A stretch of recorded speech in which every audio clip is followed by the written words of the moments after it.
šorīt atkal strīdaties. Jā, bet viņi saka, ka tikai viņu māmiņas ir vislabākās. Nedrīkst to nepatīk, kad saka taisnību. Lūk, tā. Nu, es par savējo esmu ar mieru pat kauties. Pagaidiet, es te ko nesaprotu. Par ko strīds? Nu kā, teicu tev rīta citēs, ka šorīt, visi šeit māmiņu dienu. Es pavisam vienīgi atkal to pasaku, bet šie... Nu, saki, ko šie? Šie tulīt sāk to lielītes tā. Mana māmiņa atkal šī tāda. Bet Pētrī, mana māmiņa jau ir vislabākā, vai ne? Nē, Pētrī, tu taču pats redzēji, ka mana māmiņa visu balu aizstāvēja no kaimiņu gaidiem. Tu došardīgai mana māmiņa. Paga, kas aizina vanagu, lai neuztūp visiem.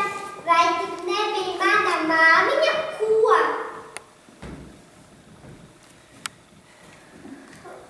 Tā jau mēs rītoši. Pēteri, tu esi skolā, tā tad esi gudrs. Izšķirkurs. Nu, ja man jāsaka, tad saka, manējā māmiņa ir vislabākā, visgudrākā, vismīļākā. Ko? Kā tā? Tūlīt pierādīs. Viss tā kā viss izdzīvotu, ja mana māmiņa nepabarota un neuzrūpētu siltu kūtiņu. Bet mana jā. Par to vistiņas tevi olas un rūpējas par cālīšiem. Bet mana mamma.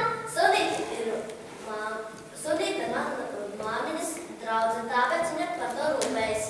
Tā tiesa, viņas ir draudzenes. Par to Sunīta sakā māju.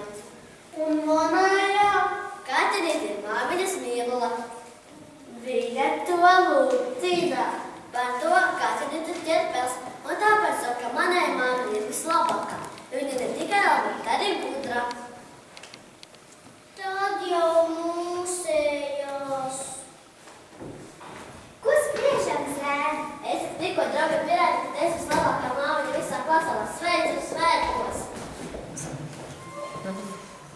Kas te nu draugi?